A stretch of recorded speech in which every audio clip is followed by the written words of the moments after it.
So ఆరోగ్యం ఉంటే మనం ఏదైనా సాధించవచ్చు. దానికి తోడుగా డబ్బు కూడా ఉండాలి. ఇప్పుడు నాకు డబ్బు లేకపోతే ఇంత పెద్ద ఇన్ఫెక్షన్ వస్తే ఎవరు సాయం చేయరు. డబ్బు ఉంది కాబట్టి నేను ఇప్పుడు వెళ్తున్నా, సర్జరీ చేయించుకుంటున్నా, వారం రోజులు మంచిగా అయిపోతా. కానీ దేవుడిచ్చిన ప్రతి అవయవం చాలా ఇంపార్టెంట్, చాలా ఇంపార్టెంట్. ఇది ఎందుకు చేస్తున్నా అంటే వీడియో మన పిల్లల కోసము, మన తల్లిదండ్రులు వీళ్ళంతా కూడా చాక్లెట్ అని, స్వీట్స్ అని ఏవో ఇస్తుంటారు.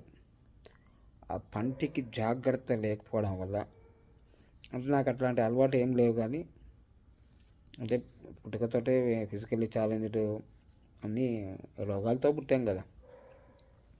ఈ పండ్లు కూడా చాలా దూరంగా